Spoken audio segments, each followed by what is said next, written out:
Really interesting to hear those first two papers in this session. Rico and his emphasis on social and experiential learning, that's certainly something that I'm really interested in as opposed to cognitive learning, and especially as opposed to the cognitive understanding of change.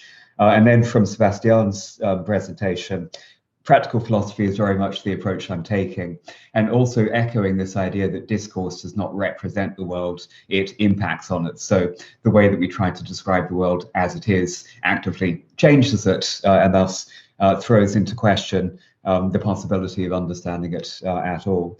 And I hadn't really thought of my own contribution here semiotically, but I hope that you'll see as we go along that this is very much a dimension of what I am exploring.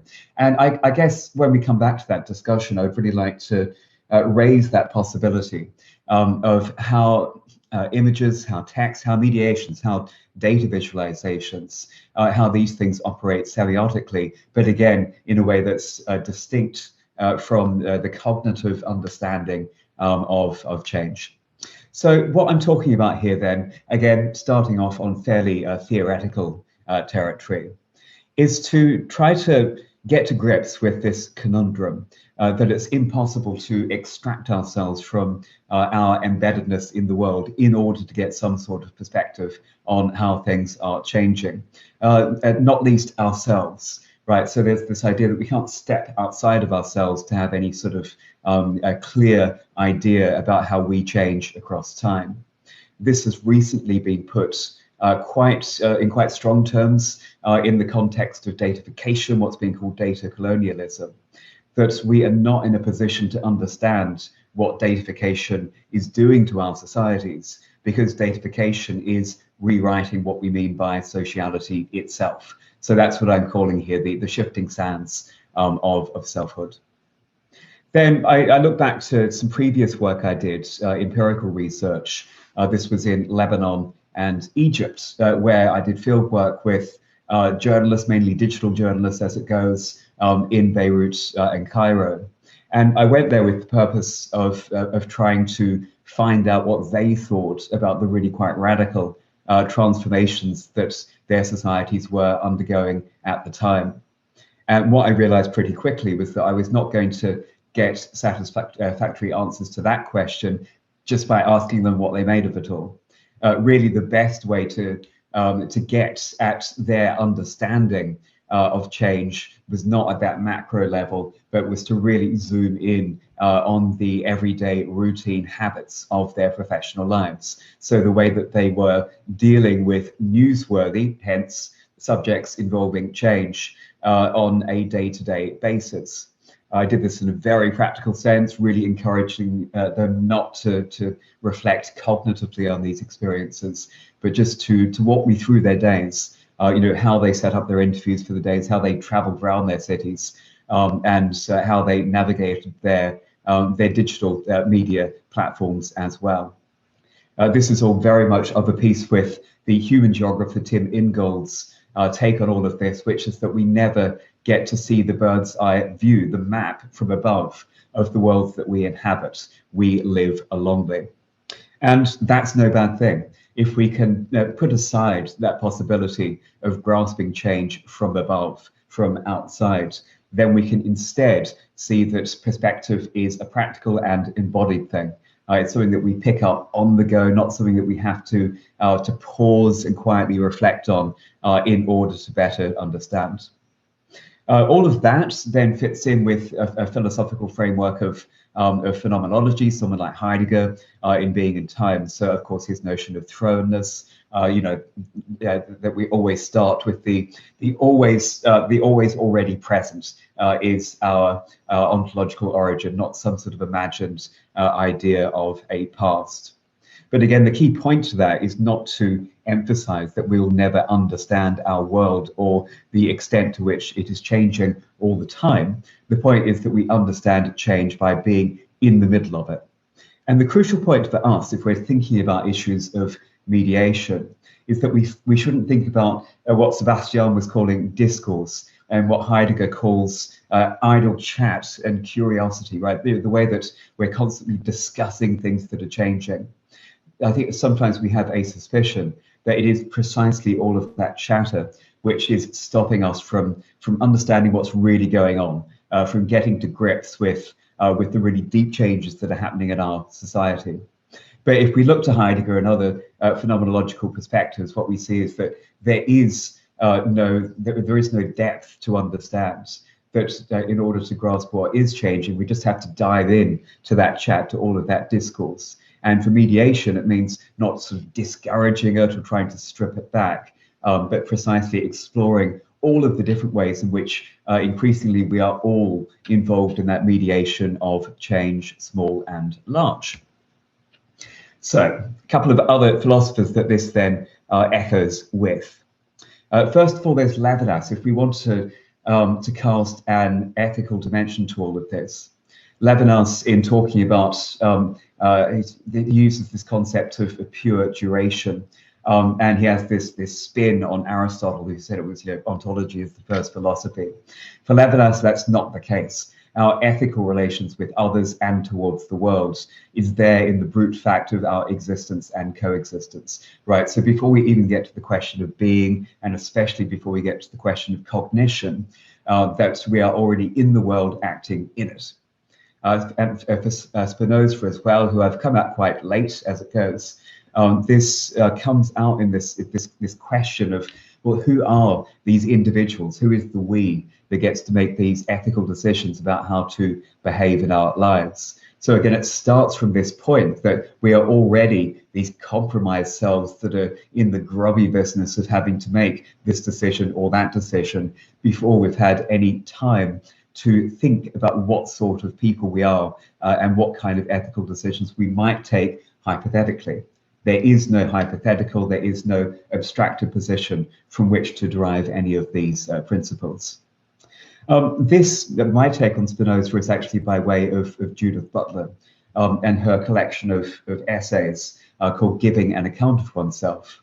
And this has proved really interesting in the realm of digital media. So it starts off by talking about individuals, but we can also then zoom back to see how we can apply this to thinking about the relationship between mediation, and especially datafication, and a changing society. And Butler puts it in actually quite straightforward terms, that it is impossible for any of us to give an account of ourselves because we cannot possibly be aware of our own development, how we got to this point in time. None of us could give an accurate account of our childhood, for example, or of the influences on the way that we developed before we even knew that they were influences in the first place. And for Butler, that is not an issue. That does not mean that we are somehow being secretive, that we are trying to hide things from other people. For Butler, it is precisely that unknowability of aspects of our development. It is that occlusion which is the very basis of ethical relations between people. Now, the reason I'm raising this as relevant here actually comes by way of Louise Amour's book, Cloud Ethics, which I read earlier on this year, a fabulous book. And she uses Butler's perspective here, if I can use that word, perspective, to again go back to Spinoza and then to rethink the way that we might want to the way that we might want to imagine how we should approach the increasing what's the word I'm looking for? Just the spread, right, of algorithms, of data technologies through every aspect of our lives. Instinctively, we often think that the only way that we can understand the transformative role that algorithms are playing is to shed light on them, right? And it has to be transparency. Who designed these algorithms? What do they look like? How do they operate? Who has oversight of these things? And Amour goes back to Butler, goes back to Spinoza, and says that no, it's actually, again, in occlusion. It's the very opacity of algorithms which entail the possibility for having an ethical relationship between, if you like, us and them. So how can we rethink this in terms of mediation? Here I'm talking more about practical mediation, so for media practitioners, so for photographers, in my case for journalists, but increasingly for data scientists or data professionals as well. I'm really interested in the possibilities of data visualization in particular, which will then bring us back to hopefully Sebastian and the focus on semiotics.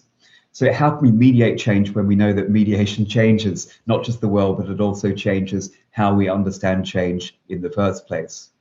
The answer then, again, is not to somehow to decrease the extent, the pervasiveness of mediation, nor even of just trying to make sure that mediation is as unfiltered as possible.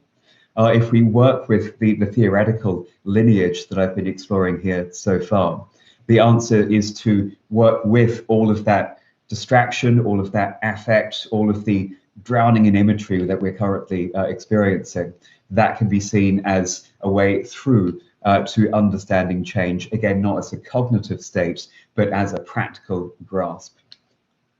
So that then brings me on to the final, I think, good 5 minutes of this presentation, where I've been trying to transform or translate these more abstract theoretical thoughts into a new empirical program that I'm developing at the moment.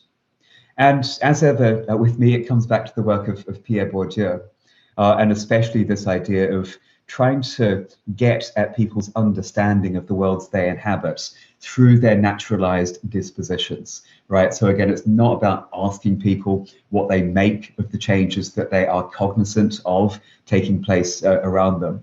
It's precisely about the way that we feel about the world is constantly changing, it's constantly adapting to the way that world changes. So there's no point in saying, well, there was me 5 years ago who understood things like this, and now 5 years on, I understand things like that, because the very basis, the very structure of my understanding has changed over that period. So I could never be in a position, for instance, to say that things were better then, worse now, and we can't say the same as a society, again, in relation to something like datafication, that understanding changes over time, and that means that we have to look at how we constantly adapt to that. This is where it gets, for me, really interesting empirically, because it's about trying to track how people naturalize change over time, how we adapt to it more quickly than we realize, and usually more quickly than we're able to articulate. So instead, it's not about asking people what they think about change. Instead, it's about trying to really get down to the detail of their professional sort of workarounds, right, their routines, but also on media audiences side of things, the repertoires that they use, again, the shortcuts that they enact as they go through their daily habits. It's trying to track these things longitudinally, so across time. That's how we can try to understanding of change as something which is practical, which is embodied, rather than something which is reflected upon. So, how am I doing? Good. It says I've got 2 minutes here, but I think I'll probably finish in the next 1 or 1.5, so that's all good. 3 final principles that I'm building into this project that I'm developing at the moment, and in terms of grasping, I'm calling it relationality. Right, so if I'm saying that change is happening all the time and we can't possibly understand it from a distance on its own terms, I'm not saying therefore that we can't have a position on it. Of course we can. As we navigate a changing world, relationalities become apparent all the time. By relationalities, I mean hierarchies, I mean categorizations, I mean inequalities, injustices. So of course we can grasp these things. It's just that we can't set them in stone. We can't say, we can't take a snapshot and say that this is how things are and this is therefore what must be done. How we respond to a changing world also has to constantly evolve.